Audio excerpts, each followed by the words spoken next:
Well, thanks for joining us. Federal and state authorities are working to investigate the origins of disturbing racist text messages referencing slavery that have reportedly targeted Black Americans across the country and right here in Minnesota.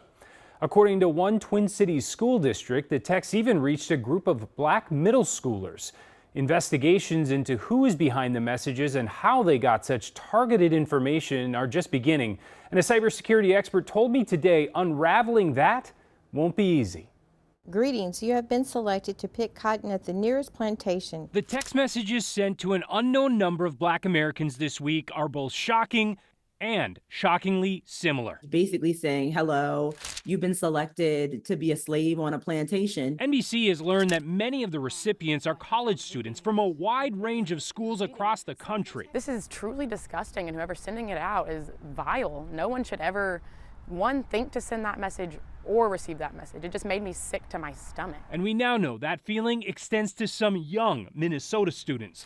The superintendent of Hopkins Public Schools sending a letter to parents today saying, quote, "We have learned that Black students at one of our middle schools received racist text messages referencing slavery and plantations coming from an unidentified source. After connecting with the Minnetonka police, we confirmed that similar incidents have been reported in K-12 and college settings across at least 7 other states, including Minnesota." It's concerning to me for a number of reasons. Number one, because they're being targeted for these hateful messages based on race.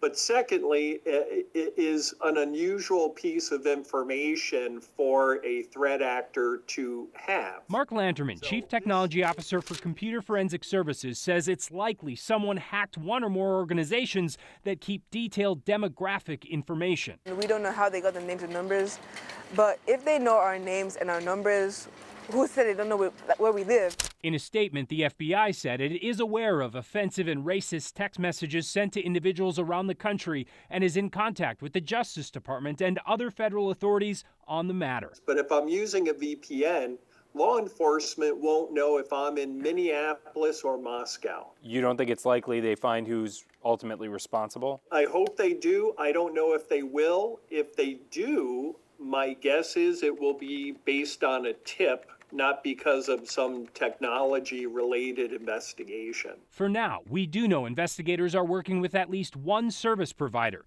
TextNow, which offers free phone numbers online, tells us at least one of its accounts may be involved. Writing in a statement, "We do not tolerate or condone the use of our service to send harassing or spam messages," adding they shut down the accounts and are working with authorities. I would hope that the service providers would implement some type of safeguard, would do a better job of monitoring mass mailings. The best advice that I can give is if you feel threatened, report it to law enforcement, report it to the Attorney General's office.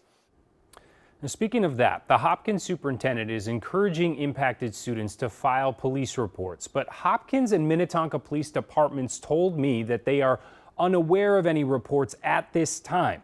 However, Minnesota Attorney General Keith Ellison says the disturbing messages have been shared with his office, adding, quote, "I have no tolerance whatsoever for harassment and hate. I strongly encourage any Minnesotan who received one of these messages to file a complaint with the Minnesota Attorney General's office using our online form."